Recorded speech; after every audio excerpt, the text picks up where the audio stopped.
बरसापुर गांव में गोपाल नाम का एक बनिया रहता था। वह गांव के चौराहे पर किराने की दुकान चलाता था। गोपाल बहुत चालाक और लालची था। वह अपने ग्राहकों को तौल में हमेशा धोखा देता था। 1 किलो अनाज के बदले 900 ग्राम ही देता था, लेकिन पैसे पूरे लेता था। गांव वाले मजबूरी में उसी से सामान खरीदते, क्योंकि गांव में कोई और दुकान नहीं थी। गोपाल की दुकान के पास ही एक गरीब किसान हरिया सब्जी का ठेला लगाता था।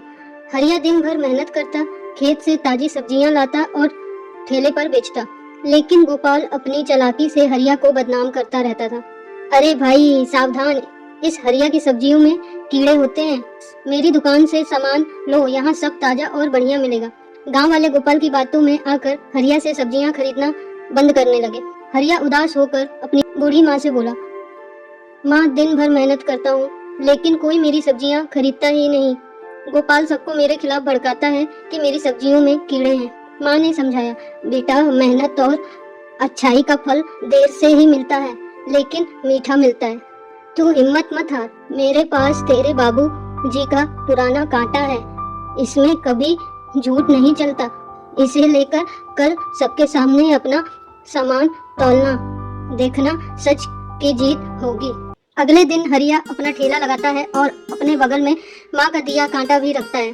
तभी गांव का मुखिया वहां आता है और दोनों से कहता है, आज गांव के लोगों की शिकायतें सुनने आया हूँ। कहते हैं कि गोपाल तौल में धोखा देता है और हरिया की सब्जियां खराब है। आज सबके सामने फैसला होगा।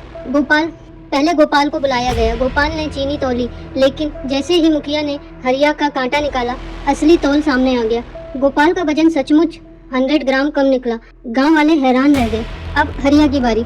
फिर हरिया की सब्जियां जांची गई। सब्जियां बिल्कुल ताजा और खुशबूदार थी। गांव के लोग कहने लगे, अरे ये तो एकदम बढ़िया फ्रेश ताजा सब्जियां हैं। गोपाल ये झूठ बोलता था। मुखिया ने गुस्से में गोपाल से कहा, गोपाल, तूने लालच और झूठ से पूरे गांव को धोखा दिया। अब से गांव के लोग तेरी दुकान से सामान नहीं खरीदेंगे। तुझे सजा के तौर पर हर गरीब को मुफ्त अनाज देना होगा। गोपाल शर्म से सिर झुका लेता है। उधर हरिया की ईमानदारी की खबर पूरे गांव में फैल जाती है और लोग उसकी सब्जियां खरीदने के लिए लाइन लगाने लगते हैं। घर लौटकर हरिया अपनी माँ से कहता है, माँ, आपकी सीख और बाबूजी का कांटा ही मेरे काम आया। सच की जीत हो गई माँ। माँ मुस्कुराकर बोली, बेटा, मेहनत और ईमानदारी से बढ़कर कुछ नहीं। याद रखना, झूठ और लालच का अंजाम हमेशा बुरा ही होता है। Thanks for watching. Please one like and subscribe.